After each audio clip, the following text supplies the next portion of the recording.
pour les ingrédients, si ça va trop vite, vous faites pause.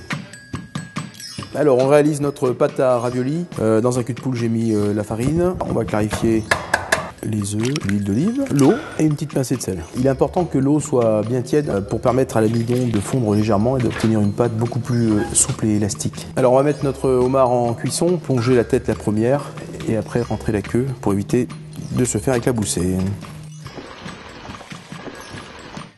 Et voilà, on va le refroidir dans une eau très froide. On casse d'abord les deux grosses pâtes et on va surtout récupérer tous ces éléments pour faire une petite sauce très sympa.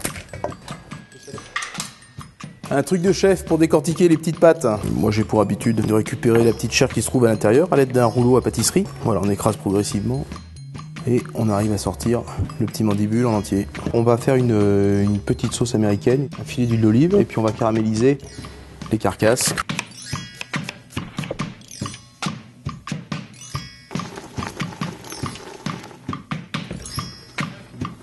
J'assaisonne légèrement avec une pincée de sel fin et le zeste d'une orange.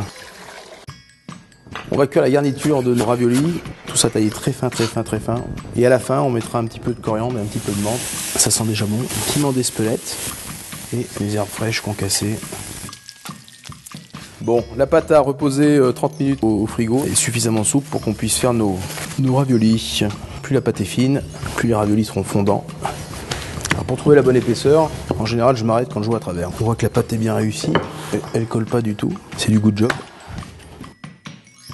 On humidifie le pourtour juste avec de l'eau, pas besoin d'utiliser de l'œuf pour coller les pâtes entre elles.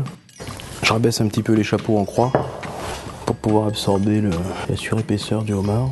Et voilà, on soude de manière bien étanche en chassant l'air vers l'extérieur. Voilà, et après on va les replier sur eux-mêmes pour leur donner la petite forme carrée des gyoza japonais. J'adore le Japon. Et on veille bien à mettre la farce sur le dessous de la raviole. Alors on met les raviolis à cuire. C'est une cuisson un peu particulière parce que le ravioli va démarrer par caraméliser légèrement dans le fond de la poêle. Et puis par la suite on va finir la cuisson à l'étouffer avec un petit film alimentaire ou un couvercle.